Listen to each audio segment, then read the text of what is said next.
is table topics. It is part of the program that allows you to move from just introducing your name, or for me then doing Sergeant at Arms, to between that and getting to a prepared speech to try table topics. It is a way of delivering some public speaking without all the intensity required to prepare for a prepared speech, that try. But it is a role, it is a moment that is incredibly important in your journey. So I'm going to hand over to Kobus. It also has a lot of fun in it. I'm going to hand over to Kobus, who's in charge of table topics, and I encourage all of you to put some points on your own board.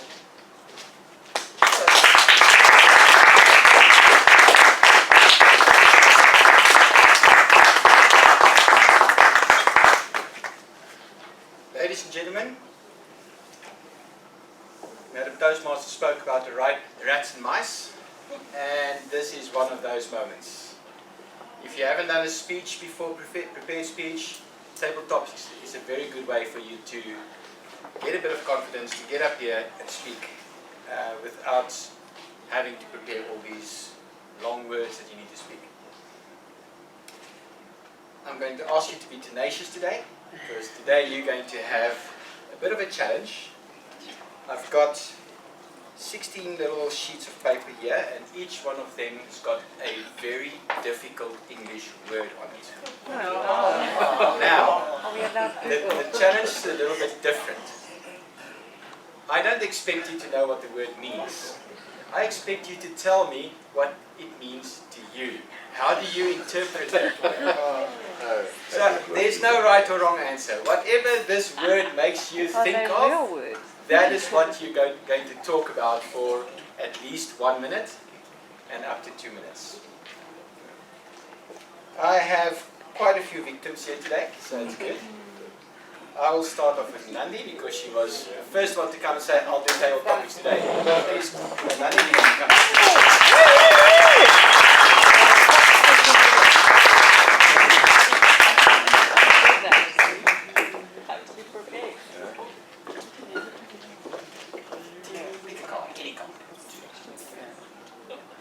Oh no, not that guy.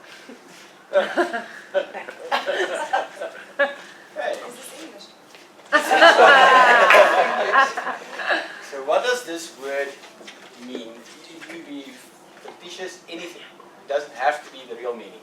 But you need to tell me what that word means. You've got 1 minute to 2 minutes.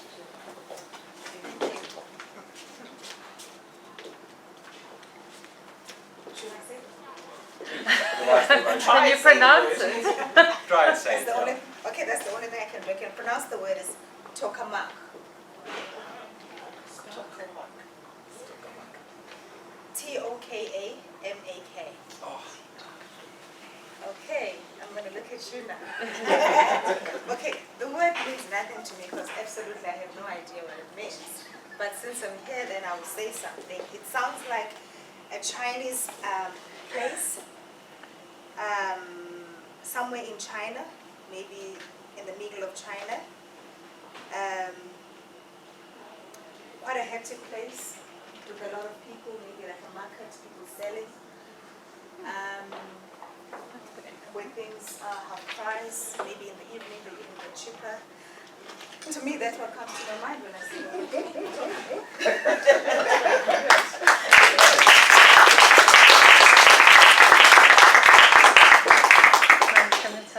Very nice, thank you very much, Nandi. The actual meaning of the word, for those interested, it's a donut-shaped chamber used in infusion research. Sure. You would find that at the You Chinese will office. Like you would so find that there. Oh, we can Mandy? Mandy, you up next, please?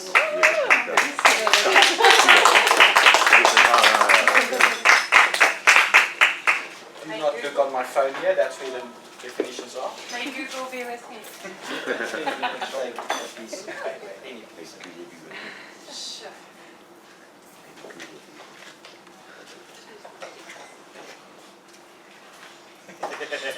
Right. Mike. Thank you. There you go. Mr. Table Topics. Zugs Wang. anybody who doesn't know what zugzwang is, you can find it, the market in China, because everything comes from China. But this, I do know actually what this means, because I went to China. And I spent 14 days there, and I went through all the streets and the markets. Some of it very scary, others not. But this is a tiny, round cock. It's a stainless steel cock, and it's got little inserts around it, similar to a blade that you would cut stone with, like a segmented blade. But it's a tiny, tiny cock. And this cock is universal. You can use it in multiple applications. Our engineer Dino has used multiple of these zerg wangs in his profession. He really, really has. And as we all know, a cog joins in with other things to make things move. So now you all know what it is, how you can use it, and where it's found.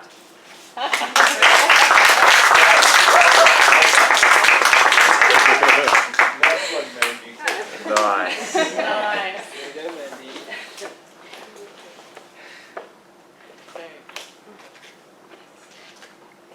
Just interesting.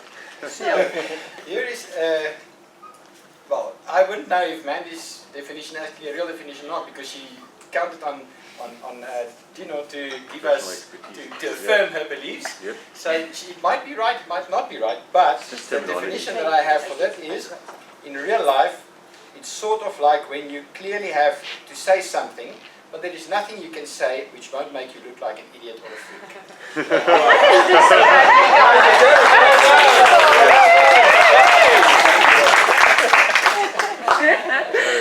Next victim is Kanyani. Unwang. Well done, well done.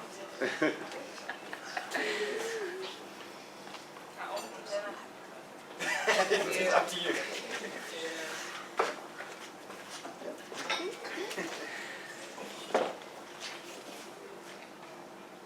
Ladies and gentlemen, guests and visitors, fellow Toastmasters, my name is Kanyani Zazewa. Allow me today to teach you a new word. This word, before I even pronounce the word to you guys, to this word, it is up to me to define what is it. So, it is up to you again to believe the meaning that I'm going to give you. It says fuzzy, F-U-Z-E-E. So, this is an energy drink, guys. There you go. This is an energy drink, guys. So, and the healthy one, the organic one, not those of, I don't want to mention names, otherwise you'll know the monsters and stuff and all the other things. But this one is very much organic. This one is from China also, guys. It's very cheap, but I like it because it's healthy. I'm not energy drink person, but this one I'm going for because it's organic. And ladies and gentlemen, I know you have enough energy, but it doesn't hurt sometimes to fill up a bit with this one. It will help. You know, sometimes when you're from work, after work, the energy is so down. This is what you need, not the other ones, the well-known ones, but this one definitely you need it. Then it's going to boost you a bit. Thank you.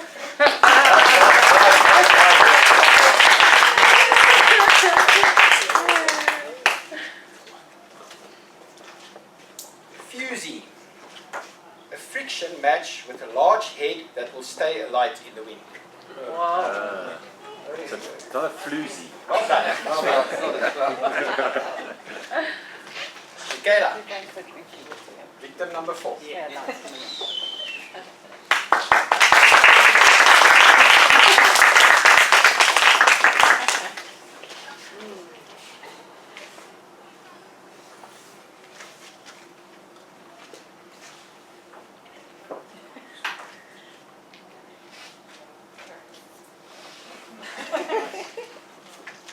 Good morning, everyone. My name is Michaela, and I'm going to speak to you this morning about the reason I'm standing up here. There was a bit of a murmur in my head this morning, and I thought, should I come to Toastmasters or not? I'm not a member here, I'm just a guest. and there was a murmur, as I said, or a myrmidon. And Dino said he was doing a speech, so I thought I'd come and support him. I'm a very supportive wife, and I only come here when he's saying a speech. And then people convinced me that I should stay for the whole 3 hours, and that I should participate in table topics, and that is why I'm up here. Dino and I also started the year off. There was a quote from a movie we watched. It's called Serendipity. It stars John Cusack and Kate Beckinsale. And the guy in the movie talks to John Cusack's character, and he says, the Greeks had a philosophy where they, once a man passed away, they only asked one question, whether a man had passion. And if he lived with passion, and whether he was someone who was a fool to go after what he wanted in life. And so Dino and I actually started the year sort of as a resolution in the beginning of the year to say, let's be fools this year. People are going to think we're crazy to stay in the country when people are leaving. People are going to think we're crazy to vote for a party when other people aren't voting. People are going to think we're crazy to start a business in this economy. Let's just be fools. Let's just do it. So that murmur that started at the beginning of the year to say, let's go ahead, is the same murmur that made me stay here this morning and do the table topics. Thank you.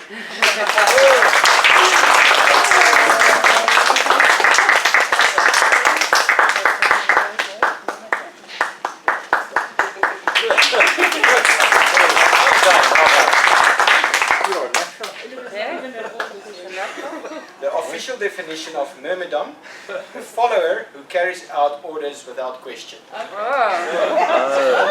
a myrmidon. No, so Dino said, you will come this morning and you will. It was a murmur and a myrmidon at the same time. Don. Next victim is David. Don. Yeah.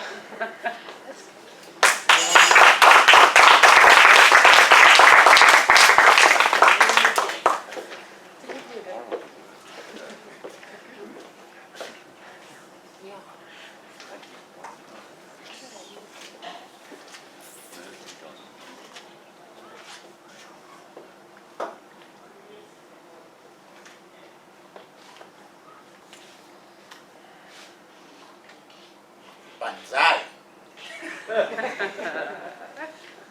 The first time I heard this word was when I was about 5 years of age. And I started to read comics. I mean, there were comics about the Second World War. The Japanese were involved in the Second World War. And they were fighting against the Western Allies. And I remember, many occasions when some Japanese pilot was flying up there on a bombing mission, and he would shout "Banzai" before he drops a bomb. And I also remember also watching many comic characters, Japanese, when they were on foot fighting in the jungles of Korea and whatnot, and the word Banzai was coming up. And I've come to associate Banzai with a word that is meant to infuse courage, to master courage, to bring up courage. So standing up here in front of you this morning, I want to say Banzai.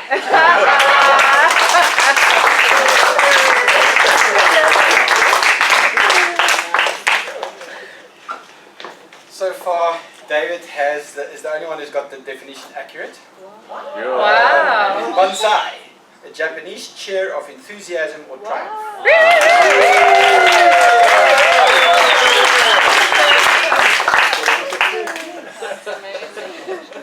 Please call on Johan. Can I come to you, Johan? Yeah, thank you.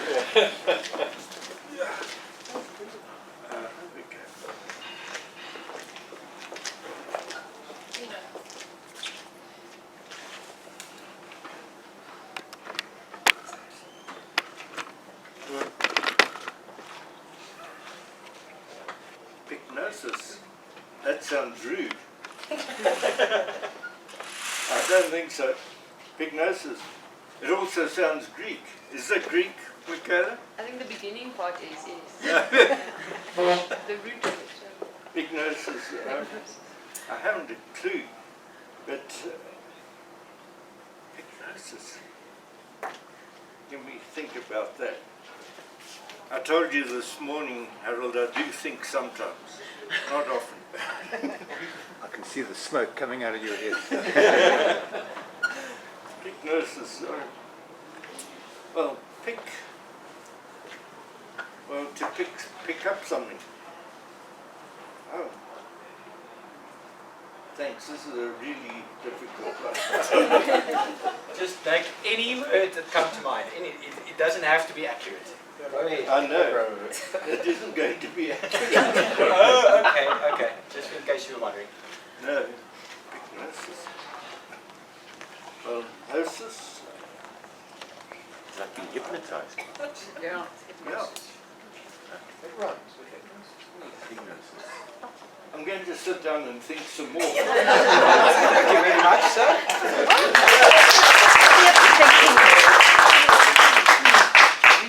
It means to think. Quite. Absolutely. To ponder. Thank you. The official definition of pig noses is the pig's nose is big. No, just kidding. It's the degenerative state of the cell nucleus. Oh, Whoa. Oh, botanist. Ephraim, please come forward. Mr. Timekeeper, after this one, can you just give me an idea of how much time we've got?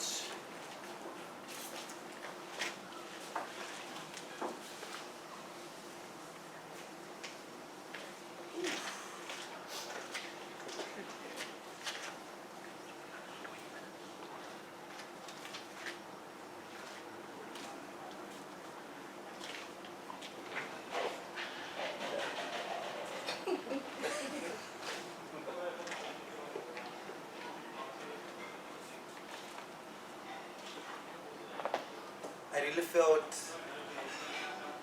this when I saw the mountain take out his blade and cut off Lysander's head. And I was like, no man, this is a Panglossian. From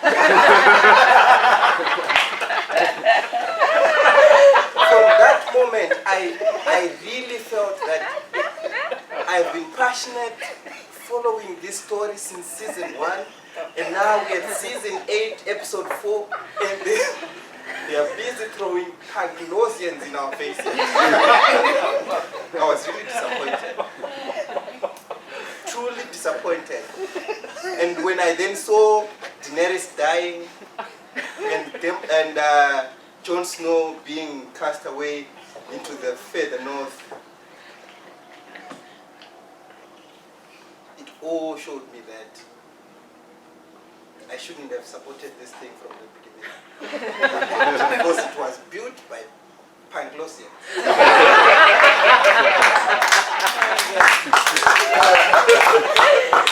Hello guys, I'm a fan of Game of Thrones.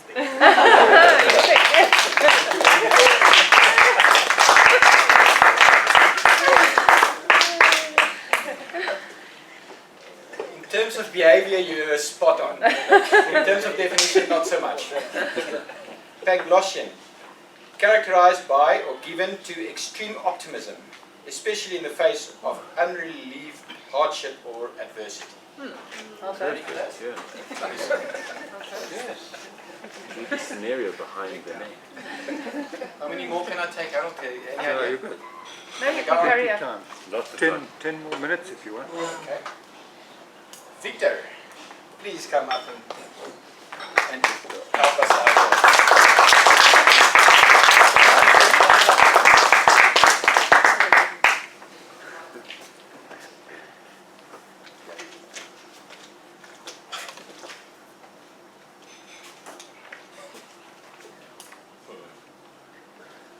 Morning everyone. Good morning. Good morning. As I stand here tenaciously, I can only think about what prolix means. It reminds me of a dinosaur in the ancient days, because there were Tyrannosaurus rexes, and there must have been prolixes as well. it's obvious. They were obvious. There were prolixes as well. Struggling to really come up with something with prolix here, but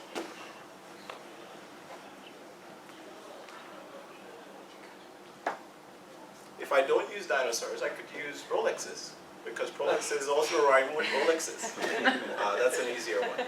And so every time I wake up in the morning, if I had a prolix, I would wear it, make sure it matches my belt and my shoes, and I don't know, people walk around, see me and say, that's a really nice prolix. Yeah, this is a hard word. But hey, I hope one day I get to buy prolixes for all of you.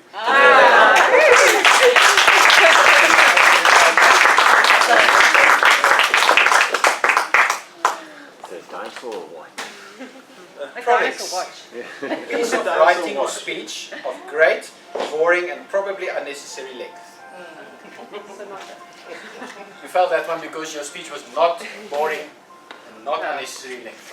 Well done. I'm so happy to point to me. That's a problem. Thank you. Harold, are you up for a challenge? Probably not. Harold. No. More solitary.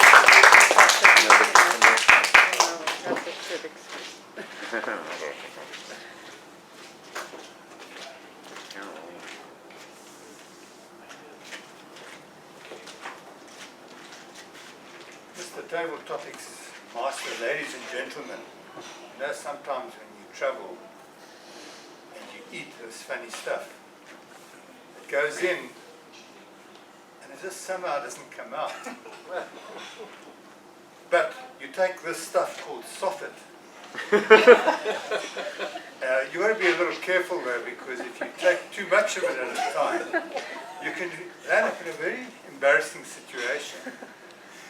And if you're on an aeroplane and all the doors are locked and you don't know what to do, you can't say to the air stewardess, I just took soffit.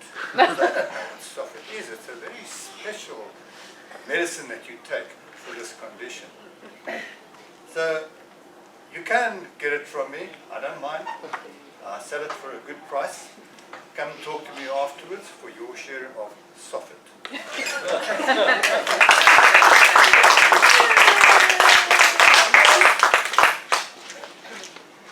The official definition of soffit: the underside of a part of a building, such as an arch. Ah. I just felt soffit. Yeah. The only people that are left are the ones who have already spoken or had another task. So shall we cut it here? Or can I take one or two more? Maybe two more. Okay. Next up, Hugo, please.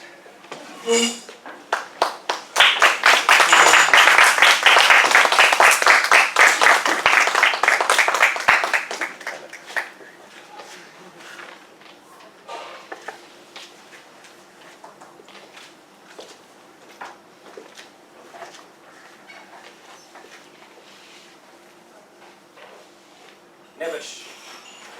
Nebbish.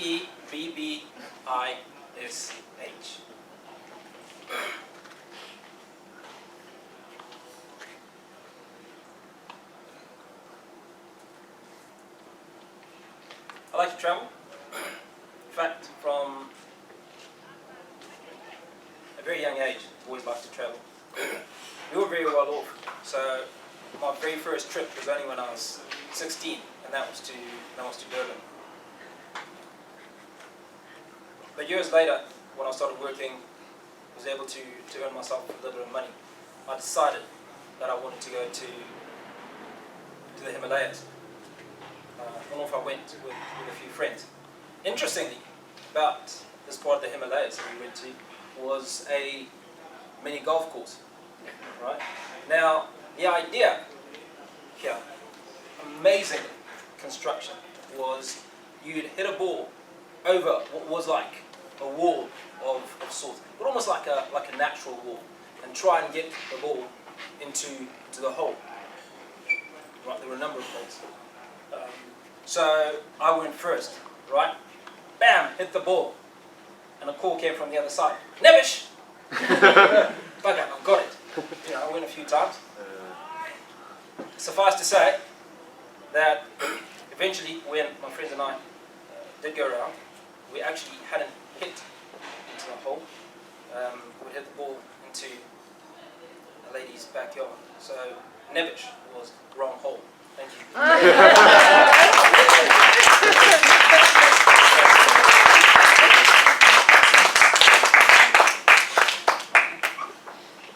That was a very tenacious interpretation of the word nebish, since it actually means an adjective meaning, a noun meaning someone, usually a man, who is feeble and scared of stuff.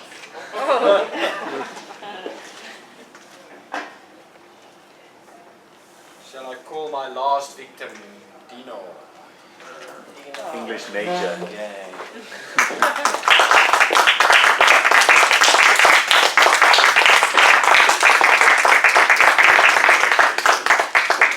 English is also okay. Don't need to be English.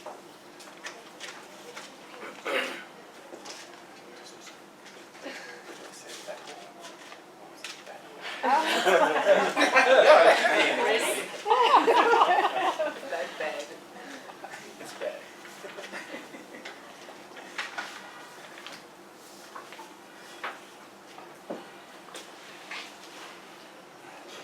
Living in South Africa is kind of an amazing thing.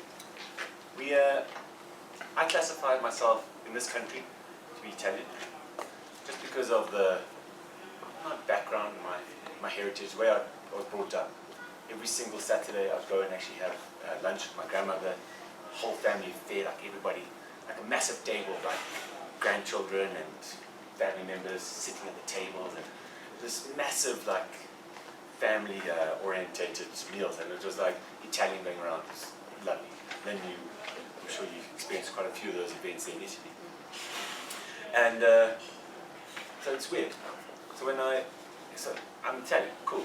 I went to Italy, and as soon as I arrived there, I was talking to all these Italians, and they're like all very passionate, and they're like, oh, okay, where are you from? And I'm like, I can't say Italy, because I'm not Italian. I'm talking to the Italians over here. So I'd have to say South African. So it's like, it's very mixed. I want to say I'm kind of mixed up emotionally when I go traveling, because like, what do I actually say? But there is something that is like, something really South African that makes me who I am, and I'm sure all of us can relate to it, is our mothers in our lives. Everyone has a mother. But here in South Africa, we actually call our mothers umami. So umami is the South African word for mother.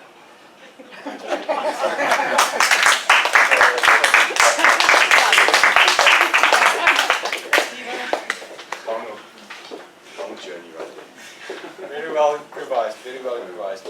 Umami, the meaty, savory taste that makes things like Marmite and gravy so more. More scientifically, it's the taste of a chemical group called glutamates. So close. So close. Right. With that, Madam Toastmaster, I am concluding my role as top class this morning.